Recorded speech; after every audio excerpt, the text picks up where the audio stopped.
الحمد لله مالك الحق المبين الحمد لله الذي هبانا بالإيمان واليقين اللهم صل وسلم على سيدنا محمد الفاتح لما أغلق والخاتم لما سبق ناصر الحق بالحق والهادي إلى صراطك المستقيم وعلى آله وصحبه حق قدره ومقداره العظيم أما بعد رب اشرح لي صدري ويسر لي أمري واحلل عقدة من لساني يفقهوا قولي. Alhamdulillah, Allah Subhanahu wa taala, kita bersyukur kepada Allah Subhanahu wa taala karena kita bersyukur dikumpulkan di hari ini, di malam Senin, di malam yang mulia ini dikumpulkan untuk hadir majlis ta'lim, hadir pengajian, dan kita bersyukur dalam keadaan sehat wal afiah dan tanpa berkurang sedikit pun dari nikmatnya Allah Subhanahu wa taala.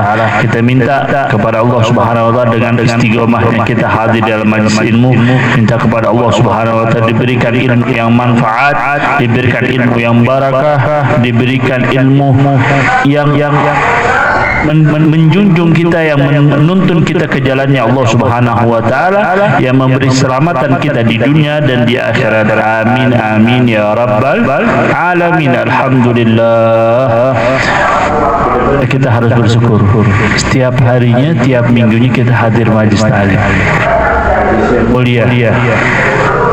Karena dengan hadirnya ilmu majlis ta'lim ini dengan Habib yang menjelaskan tentang fadilah, keutamaan ilmu itu sangatlah agung.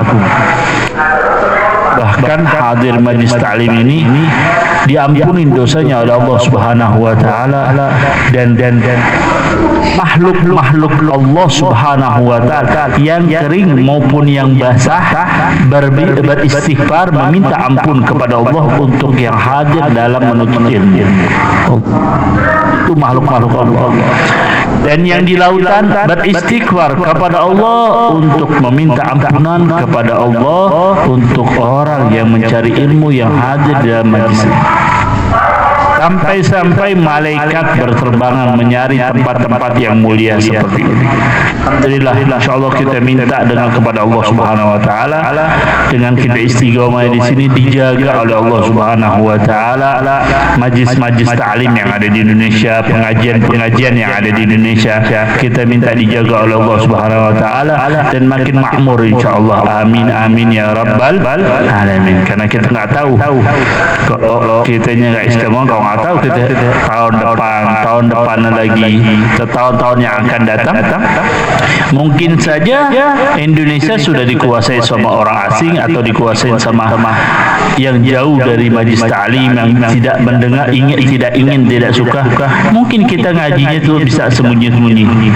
Alhamdulillah sekarang dengan kita ada pengajian di sini, tuh kita dengar lagi di masjid ada pengajian. Alhamdulillah, insyaallah dengan kita istiqomah, mudah-mudahan dijadikan majlis ta'lim ini di Indonesia makin makmur, makin jaya insyaallah, makin selamat dunia wal akhirat untuk negeri kita. Amin amin ya rabbal alamin. Pembahasan kita sekarang tentang niat, niat itu ada 3 derajat, niat di dalam sholat. Kemarin tentang apa pembahasannya? Oh, jadi niat sudah. Sekarang tentang masalah Al-Fatihah. Suratul Fatihah, syarat-syaratnya Fatihah itu ada 10.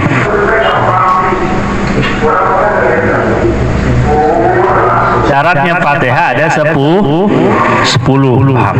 Yang pertama dari 10 itu, yang pertama at-tartib, harus berurutan atau tidak mendahulukan yang awal, tidak mendahulukan yang akhir dan tidak mengakhirkan yang awal.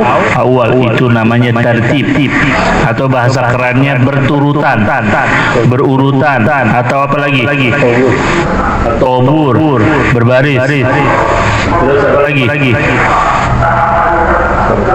Tertib, ya tertib tadi sama aja bang. Paham? Yang kedua al-mualah. Al-mu'ala. Paham? Al-mu'ala itu al-mu'ala baina kalimatiha bi anna la yafsilu baina syai'an minha wa ma ba'dahu bifasil walau dzikra in qal. Nah, ini harus berurutan, harus apa? Enggak boleh bismillahirrahmanirrahim. Alhamdulillahi rabbil alamin. Yum dulu. Maliki yaumiddin. Enggak boleh. Paham? Harus mu'ala terus. Enggak boleh ada berhenti jenak. Paham? Walau beda orang ambil nafas ya. Misalnya baca Fatihahnya Masya Allah dengan tartil dengan murattal. Panjang diem dulu. Dia untuk narik nafas. Nah ini di dalam sholat beda. Paham? Kalau di dalam sholat, kalau dia pun pakai tarsil juga, ya tarik nafasnya nggak boleh kelamaan, berhentinya nggak boleh kelama. Jelas ya? Wal muru'atu hurufiha. Yang ketiga, wal muru'atu hurufiha. Mendatangkan hak hurufnya. Paham? Yang ro dibaca ro, yang za dibaca zai, yang jai dibaca jim dibaca jim, semuanya harus keluar. Paham? Harus dengan hak hurufnya. Paham? Yang ketiga. Yang keempat, wal muru'atu tasdidatiha. Harus mendatangkan tasdidnya di dalam Al-Fatihah. Paham? Ini Habib bilangin, ini di dalam surah, dalam sholat. Kalau di dalam sholat harus dikeluarin semua. Harus dengan fasih dan harus tahu tasdid Al-Fatihah. Berapa tasdid Al-Fatihah? Fatihah. Lah antum kan 5 waktu sholat. Dan Fatihah kan wajib di dalam sholat. Ada 14. Tasdidul Fatihah arba'ata asyara. Harus tahu. Tiap hari membaca sholat kan waris. Masa hadir majlis saling nggak sholat? Itu sudah depannya kita apa sih di depan antum? Ana ngelihat antum kehadiran antum tambah khusyuk. Paham. Jadi tasdid Al-Fatihah ada berapa? Ada 14. Paham? Jelas. Tasdidnya tasyahud ada berapa?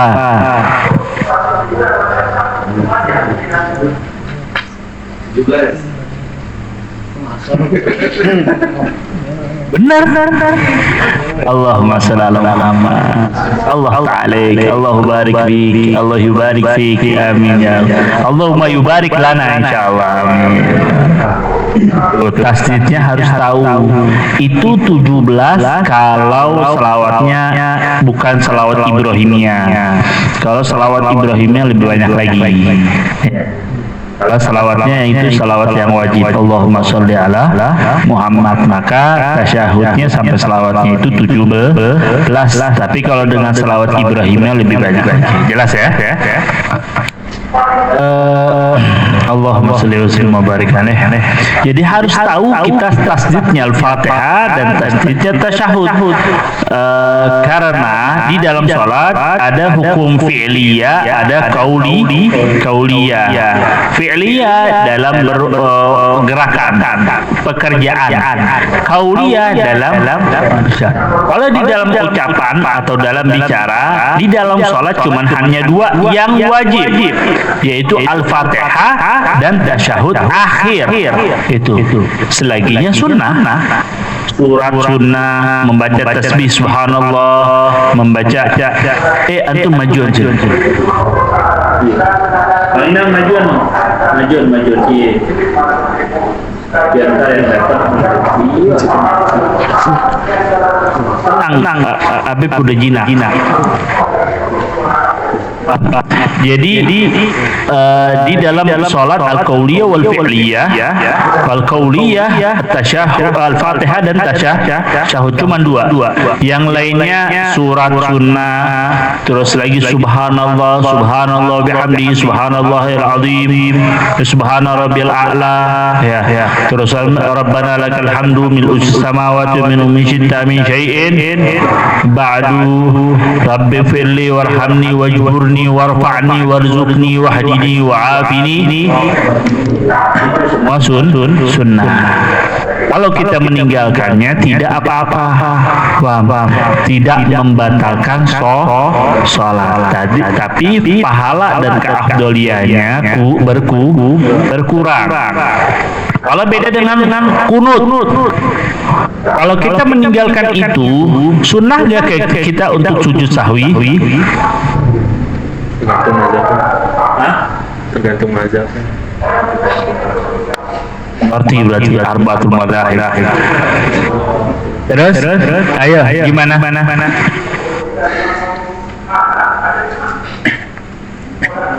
Yang disunnahkan untuk sujud sahwi apa aja?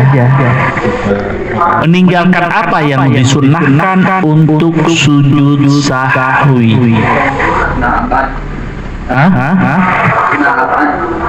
Sunnah apa saja yang mewajibkan atau sunnahkan untuk kita sujud sahwi di dalam sholat yang kita tinggalkan?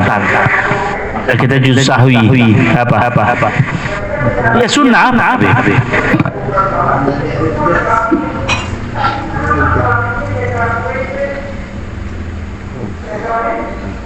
Ruku kata Bang Rio. Ruku rukun. Kunut. Sunnah muakkadah. Sunnah muakkadah itu sunnah apa sih?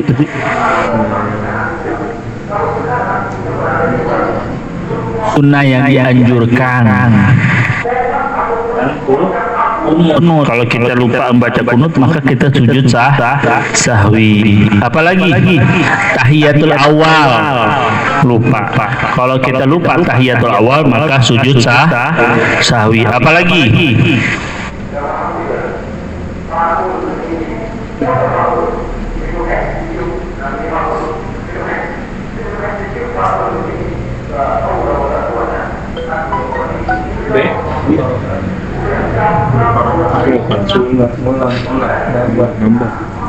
lupa rakaat. Kalau lupa rakaat, misalnya kita ragu-ragu, ini udah 3 apa 4, ini 3 apa 4, maka kita nggak mengambil yang 3. Paham? Jangan mengambil 4. Kalau kita lupa, kita ragu-ragu, bukan lupa, ragu-ragu. Ini ketiga apa keempat? Paham? Ini ketiga apa keempat? Maka ambil yang ketiga. Walaupun kita lebih dari 4, ya ini jadi 5 rakaat, maka pahala tidak batal puasa sholatnya. Paham? Jelas? Jadi kalau ketika ragu-ragu, ambil yang kecil di bawah. Jelas. Nanti juga kalau antum tawaf, begitu juga ambil yang kurang. Paham? Ini udah 7 apa 6? Ini 6 apa 5? Ambil yang 5. 6 apa 5 ya? Mana udah 6 kali apa 5 kali? Ambil yang 5. Jelas. Walaupun ente sudah berkali-kali 5 rakaat sholat nih. Ragu-ragu, ini keempat apa ketiga? 4. Ini udah ketiga, ini baru ketiga. Udah ambil 3. Ternyata itu udah 4. Akhirnya jadi 5 rakaat dong. Ya, nanti nambah. Walaupun begitu, tetap sah, tidak membatalkan sholat. Paham? Tapi kita harus ketika begitu harus malu sama Allah Subhanahu wa taala. Berarti kita tidak khusyuk kepada Allah Subhanahu wa taala dalam salat ibadah kepada Allah Subhanahu wa taala. Harus malu minta sesuatu kepada Allah dengan keinginan hawa nafsu kita, dengan keinginan kepada Allah, keinginan kita yang begitu kuat, mintanya pengen cepat dikabulin. Benar. minta aja deh, minta dikabul udah kayak maksa gitu kepada Allah Subhanahu wa taala. Benar. Tapi menjalankan perintahnya dengan seadanya, dengan keilmuan seadanya, dengan sholat yang terlalu cepat, semuanya tidak datang kehuduran, kehusuan. Sekarang kita introspeksi diri, coba kita mengatakan, jika kita berbicara dengan guru kita, berbicara dengan orang tua kita, berbicara dengan bos kita, dengan ketua kita, dengan senior kita, dengan orang yang di atas kita, atau orang yang kita muliakan, apakah bicara kita cepat-cepat? Apakah kita berbicara dengan lantang? Apakah bicara kita dengan tidak sopan? Gimana bicaranya kita? Pasti dengan pelan-pelan, dengan sopan, dengan tata krama. Benar. Benar nggak? Ingat, Allah menciptakan mulut kedua ini untuk beribadah kepadanya, untuk berzikir kepadanya. Tapi kenapa kita lakukan di dalam sholat membaca Al-Fatihah dengan cepatnya? Sesungguhnya di dalam sholat kita bermunajat, berbicara langsung dengan Allah. Tapi kenapa kita berbicara dengan Allah dengan cepatnya? Bismillahirrahmanirrahim. Alhamdulillahirabbil alamin arrahmanirrahim waladdallin. Berbicara Allah. Tapi berani gak kita berbicara orang yang di atas kita, orang tua kita, bos kita, atau siapapun dengan cepat? Kalau nggak dikata-katain, kalau nggak dimarahin, benar. Kenapa kita lebih takut sama makhluk daripada sama Allah Subhanahu wa taala? Kenapa kita lebih memuliakan makhluk daripada Allah Subhanahu wa taala? Tapi dengan ini kita meminta kepada Allah dengan minta dikabul secepatnya keinginan kita.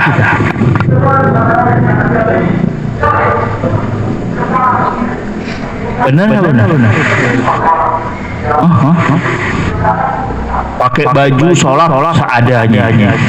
Kadang kotor, kadang udah pakai ini untuk sholat. Kalau kerja, kalau keluar jalan sama cewek, sama istri, pakai wangi ini. Sama Allah, ngadep Allah yang ngasih nikmat kehidupan kita, yang ngasih nikmat segalanya. Udah. Semuanya kalau itu rapi-rapi, ngaji sekadarnya seadanya, pakai baju seadanya, penting hadir, penting hadir niatnya. Ya niat yang benar, cuman amalnya itu gimana? Allahu jamil yuhibbul jamal. Allah itu indah, Allah itu indah, Allah itu cantik, Allah itu sempurna. Dan mencintai yang sempurna juga, mencintai yang bagus, mencintai yang wangi, mencintai segala sesuatu yang indah. Karena hakikatnya Allah Subhanahu wa taala sangatlah indah. Allah jamil, yuhibbul jamal, mencintai sesuatu yang indah.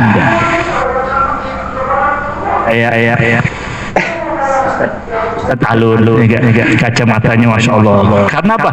Untuk melihat Al-Quran, untuk ngaji lebih indah lagi, lebih jelas lagi. Dia memperindah dirinya untuk kepada Allah Subhanahu wa taala. Paham? Maka dengan itu kita ada ulama, banyak ulama yang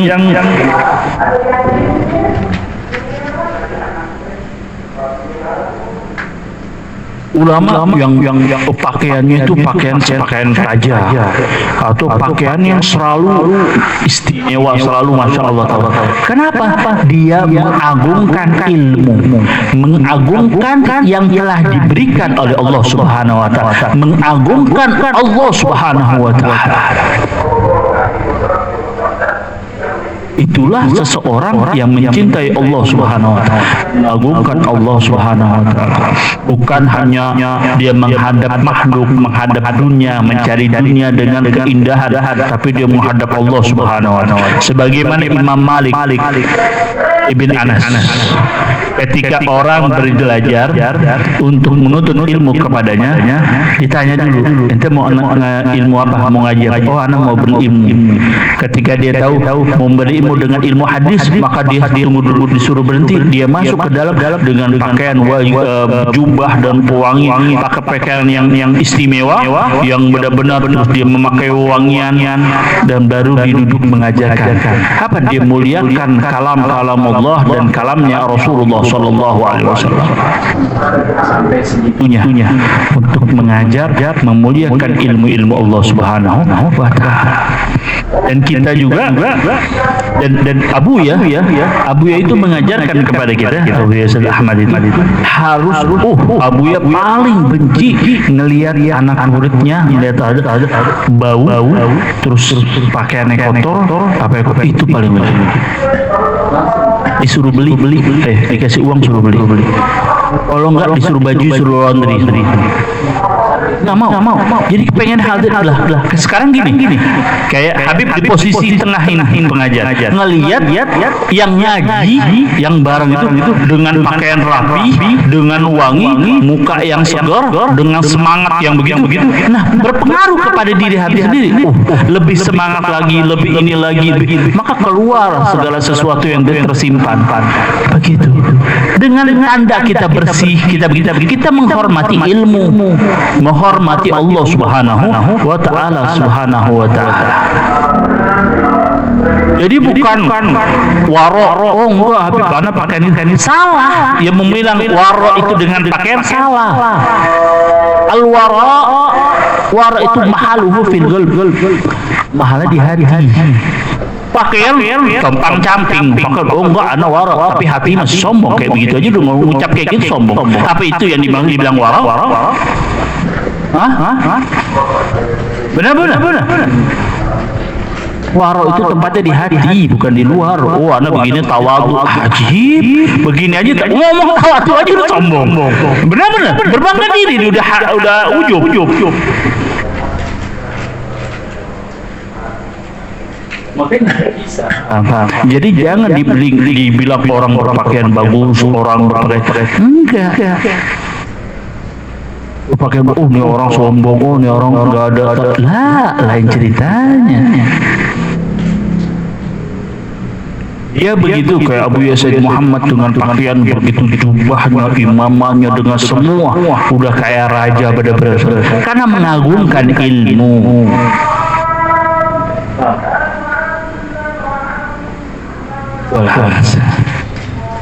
Jadi begitu ya. Jadi harus tahu apa? Tasdidul Fatihah dan tasdidul tasyahud harus mengetahui. Paham? Karena itu tanda karena itu wajib di dalam sholat. Paham? Di tasdidul Fatihah ada berapa? Tasdidul tasyahud ada berapa? Barakallahu fiik. Paham? Yang kelima, tadi kan yang keempat tentang muru'at tasdid, tentang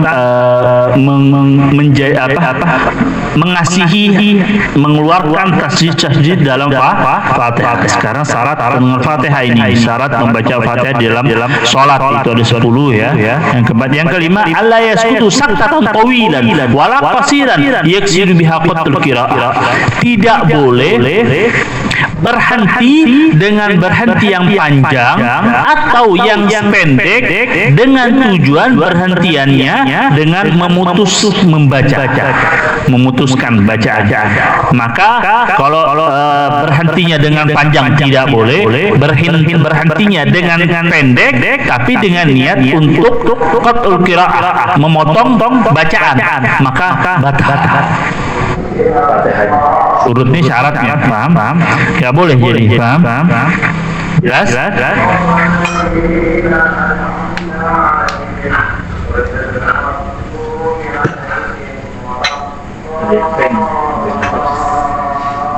Yang keenam, Al-qira'atu kullu ayat iya wa minha basmalah. Dan membaca di dalam Al-Fatihah ayat-ayatnya dibaca semuanya. Paham? Wa minha basmalah, dan juga membaca basmalah. Basmalah dari termasuk ayat dalam surat Al-Fatihah. Jelas. Basmalah ayat dalam surat Al-Fatihah. Yang ketujuh, adamul lahnil muhilli bima'na. Apa ini? Berlahan-lahan, yakni dengan dilahan-lahankan membaca Fatihah sampai merubah makna. Sampai merubah makna. Di nada-nadain atau di cengkoknya dirubah-rubah sampai merubah makna, maka nggak boleh. Paham? Jangan, nggak boleh. Yang ke-8, antakuna halati qiyam fardhi. Dan ini kalau 8 kalau sholatnya berdiri. Paham? Harus membacanya di dalam keadaan berdiri. Paham? Qiyam di dalam sholat fardu. Makanya sholat fardu itu nggak boleh kalau tanpa udzur dalam keadaan duduk. Kalau udzur nggak apa-apa. Fardu harus dalam keadaan qiyamul fardhiyah, berdiri. Kecuali udzur sakit atau gimana. Nah, kalau sholat sunnah boleh kita lakukan duduk. Lakukan duduk di mobil, di pesawat, bahkan duduk kayak begini. Cuman dapat pahalanya setengah. Paham? Kalau sholat berdiri dapat pahala 1, kalau sholat duduk dapat pahala setengah. Tapi kalau itu tanpa udzur, itu kalau sholat sunnah. Kalau sholat fardu tidak bisa. Paham? Kecuali dengan udzur, sudah sakit, kakinya patah atau gimana pun, itu mau nggak mau duduk sholatnya, itu nggak apa-apa. Karena udzur. Tapi kalau nggak udzur, jangan ya. Entah baru sakit sedikit doang gitu, jalan masih bisa, tapi kalau sholat pengen duduk. Innalillahi wa inna ilaihi. Kadang orang berpikir innalillahi wa inna ilaihi. Kadang orang tuh buat yang lain diusahakan, dikuat-kuatkan, buat jalan, tapi buat kepada Allah enggak. Itu heran anak. Benar enggak? Itu termasuk diri anak. Ya. Manusia nggak ada yang sempurna. Benar. Gitu. Kadang-kadang ya Allah, pikir kayak gitu, Allah kenapa gitu. Kadang-kadang kalau udah maunya apa keinginan, tapi kalau buat Allah tuh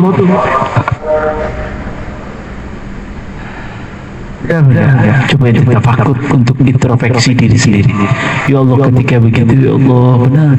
Kalau buat Allah Subhanahu wa taala itu agak malas, bikin ini, bikin begini, bikin. Oh ada ngambil call, ini kan dibolehkan. Oh yang ini, oh ini. Tapi kalau buat dunia, buat ini semangat gitu.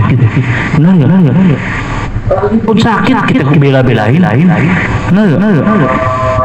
Kita aja lagi nggak enak bela-belain, lagi malas aja kita bela-belain. Coba lagi mau sholat, lagi malas, tinggal udah deh kalau tinggalin sholat, tidur, benar. Lagi ngantuk-ngantuknya udah wajib kerja, keluar kerja, coba sholat, tidurin, nah benar.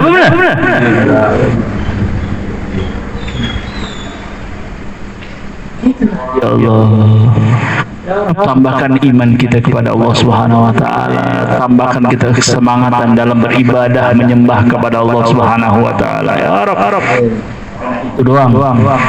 Nah, kalau kita introspeksi, kita mikir gitu, oh berarti kita banyak kurangnya. Benar. Jangan sadar kita banyak kurangnya kepada Allah, cuman kita tidak mau keadaan keinginan untuk merubah lebih baik lagi. Karena sesungguhnya orang yang sempurna, orang yang beruntung, orang yang sempurna, orang yang baik, hari ini lebih baik dari hari sebelum, tahun ini lebih baik dari tahun sebelum. Itu orang yang beruntung. Tapi kalau orang yang hari ini lebih jelek daripada hari kemarin, itu orang yang rugi. Karena waktu itu cuma ada 3 di muka bumi ini. Waktu yang sudah lalu, waktu kemarin, waktu sekarang, waktu akan datang. Dan waktu akan datang, jangan berharap. Jangan dihitung, jangan berharap, karena kita nggak tahu besok kita masih hidup apa enggak. Jadi nggak bisa diharapkan kan. Yang kita harapkan apa? Waktu sekarang. Waktu kemarin udah lewat, nggak bisa dikembalikan lagi. Waktu sekarang, gimana nih kita? Gimana nih? Kita harus melakukan sesuatu yang menjadi bekal, menjadi peselamat kita di alam kubur dan di akhirat. Kalau kita selalu mengingatkan itu, maka kita jadi orang yang bertakwa dan selalu bertakwa. Ingat deh, kita lalai atau ketika sedang malas, maka ingatlah dengan kematian. Karena kematian itu pas.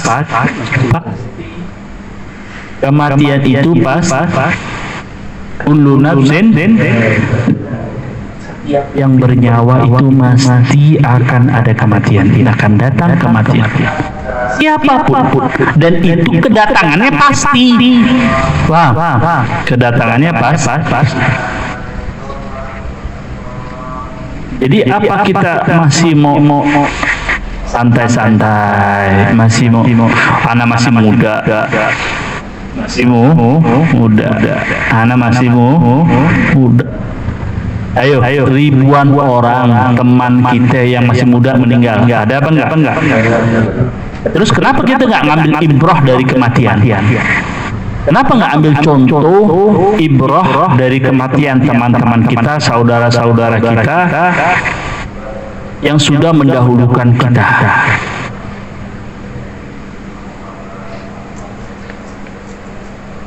Benar. Kalau kehendak Allah Subhanahu wa taala, kemarin saja kejadian Covid cuma berapa tahun atau berapa bulan kejadian sampai mati ribuan orang dengan sekejap cepat. Benar. Sekejap kematian langsung mati orang banyak. Terus kita masih merasa aman atas datangnya kematian, ya? Inna lillahi wa inna ilaihi raji'un. Maka setiap kita, segala sesuatu kita niatkan untuk beribadah kepada Allah, niatkan yang perbuatan baik-baik kita. Walaupun kita majlisnya kita, duduknya kita bersama teman-teman sambil ngopi, niatkan di situ untuk beribadah kepada Allah, niatkan di situ untuk saling mencari agama, mencari ilmu agama, mengamalkan dan menegur, berdakwah. Di situ niatkan. Walaupun yang kejadian di situnya cuma hanya bercanda, gurauan, tapi tetap karena niatnya kita baik, dapat pahala. Jadi ibadah. Daripada nongkrongnya, majelisnya cuma ketawa-tawa, nggak ada niat ibadah, nggak ada niat sesuatu, nggak dapat apa-apa, sia-sia. Bahkan menjadi tuntutan nanti di akhirat yaumul qiyamah. Waktu yang kita buang-buang bukan karena ibadah kepada Allah Subhanahu wa taala. Makanya kita setiap segala sesuatunya, perbuatan kita niatkan untuk ibadah. Niat ini, niat itu. Maka niat panjang. Selagi banyak ibadahnya kita, niatnya kita, maka pahalanya juga lebih banyak. Kita nyupir, kita dalam naik motor, kita naik mobil nyetir, niatin tafakkur, niatin ibadah, niatin mencari pahala wajib untuk menjadi nafkah untuk istri kita, anak kita, banyak lagi. Kita keluarnya niatin ibadah, niatkan fisabilillah, niatkan untuk menjalankan perintah Allah Subhanahu wa taala dengan ikhtiar, dengan kita nanti akan dakwah ilallah, kedatang ke masjid untuk sholat, menjalankan fardunya Allah. Banyak lagi niatin semua. Keluarnya kita baca doa, dengan semuanya kita tawakal kepada Allah dan ingin kepada, maka semuanya kita lakukan ibadah. Dan ketika kita dianjurkan juga sama ulama dan hadis Nabi Muhammad, ketika suatu kumpul, kalau ketika kumpul baca terakhir kumpul bangunnya mau bubar nih, kita nongkrong dalam majelis, kan kita suka nongkrong ya, masih muda, nongkrong nggak apa-apa, tapi juga jangan malu-malu, emang ada dosa? Enggak kan? Itu kan bukan maksi ya. Nah, ketika setelah ngobrol-ngobrolnya, nongkrong, jangan lupa di waktu tadi, maka ketika membaca itu diampuni dosanya, dihapus oleh Allah Subhanahu wa Ta'ala. Maka beruntung. Jadi kita harus pintar-pintar mencari keuntungan kepada Allah. Jangan cari keuntungan kepada bos atau kepada dunia saja, atau kepada ketua, kepada semuanya. Ya, cari keuntungan juga kepada Allah Subhanahu wa Ta'ala. Ya, jelas ya. Yang ke-9, an yusmi'a nafsahu qira'ah. Yang ke-9, an yusmi', dan kita harus mendengar sendiri qira'ah kita, bacaan kita Al-Fatihah. Yang ke-10, alla yakhalaha dzikru ajnabiyyun. Alla yatakhallalaha.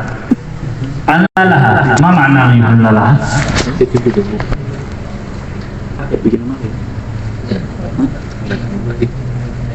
An la yukhallai, tidak boleh mencampurkan dalam sholatnya kita, dalam fatihahnya kita itu memasukkan zikir-zikir yang lain.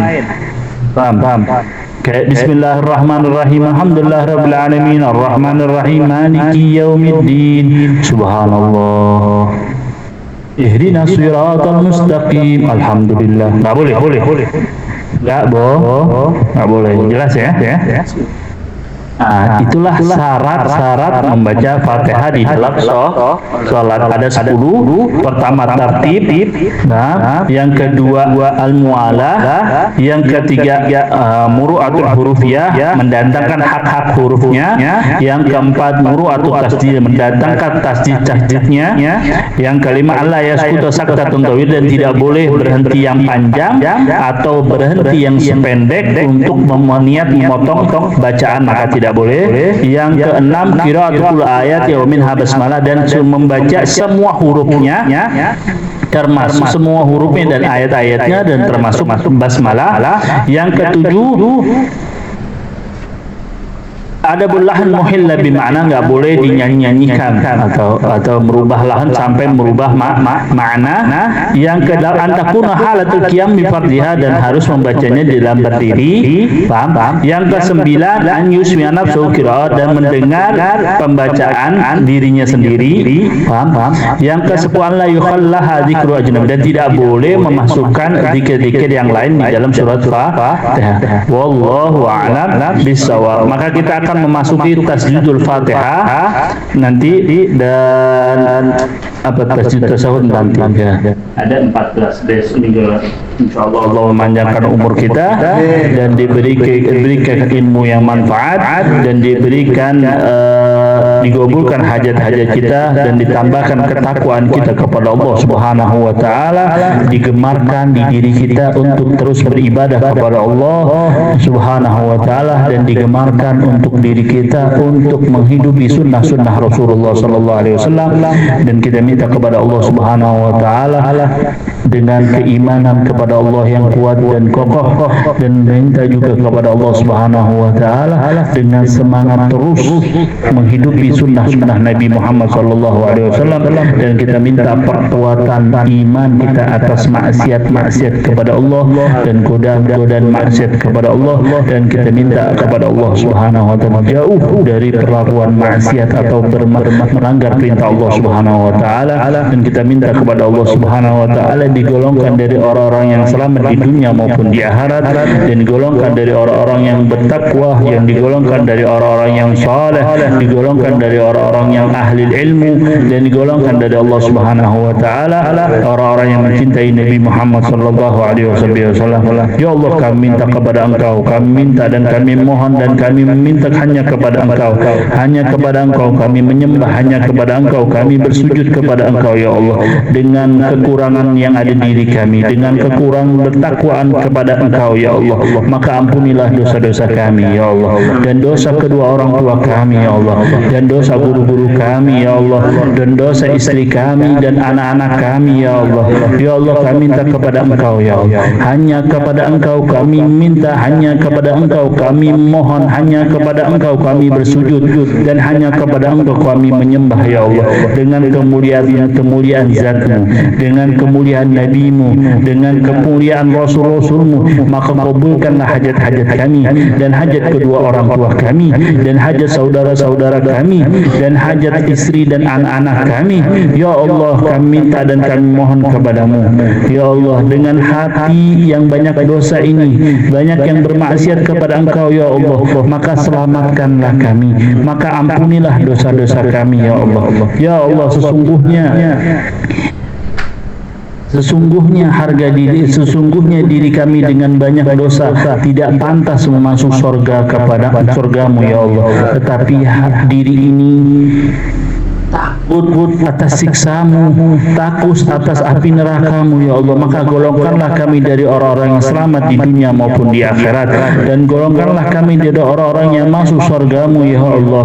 Ya Allah, ya Allah, kami kumpulkanlah kami di akhirat nanti bersama Nabi Muhammad, di belakang benderanya Nabi Muhammad ya Allah. Hanya kepada Engkau kami minta, hanya kepada Engkau kami mohon ya Allah, dengan kami yang banyak kekurangannya dan banyak dosanya, angkatlah ke derajat kedua orang tua kami, bahagiakanlah mereka sebagaimana mereka membahagiakan kami di waktu kecil ya Allah. Izinkanlah kami untuk membahagiakan mereka, izinkanlah kami untuk berbakti kepada mereka ya Allah. Kami minta kepada Engkau, sesungguhnya ridhonya ada di ridho-Mu ya Allah, ridho-Mu ada di ridhonya ya Allah, dan murka-Mu ada di murkanya ya Allah, maka golongkanlah kami dari orang-orang yang berbakti kepada kedua orang tua ya Allah. Kami minta dan kami mohon kepada Engkau ya Allah, sesungguhnya diri ini banyak pelimpangan dosa ya Allah, dengan perkumpulan majlis ta'lim, dengan perkumpulan menuntut ilmu, maka ampunilah dosa-dosa kami ya Allah. Ya Allah, kami minta dan hanya kami mohon kepada Engkau ya Allah, izinkanlah kami datang ke majlis ziarah kuburan Nabi Muhammad dan datang ke Baitullah ya Allah. Kami ya Allah, kami minta dengan kemuliaan Engkau, golongkanlah kami dari umrah dan dari haji ya Allah. Kami minta kepada-Mu ya Allah, ya Allah, ya Rabbah, ya Rabbah, ya Rabbah, ya Rabbana, ya Rabbana, ya Rabbana, ya Rabbana, ya Rabbana, ya Rabbana, ya Rabbana. Allahumma hdina fi man hadait, wa afina fi man afait, wa tawallana fi man tawallait, wa barik lana fi ma atait, wa qina bi rahmatika sharra ma qadait, wa innama taqdi wa la yuqda alayk, wa innahu yadullu man walayt wa la yu'izzu man adayt, tabarakta wa ta'alayt, wa lakal hamdu ala ma qadayt, nastaghfiruka wa natubu ilayk ya maulana ya mujib ya hadiran la yagib, tawassalna ilayka al-habib taqdi hajatuna qarib ya maulana ya mujib ya hadiran la yagib, tawassalna ilayka al-habib taqdi hajatuna qarib ya fattah ya fattah ya razzaq ya kafi ya mughni. Rabbana taqabbal minna innaka antas alim wa tub alaina innaka antat tawwabur rahim. Wa sallallahu alaihi wasallam Muhammad nabiyil ummi wa ala alihi wasallam. Alhamdulillahi rabbil alamin.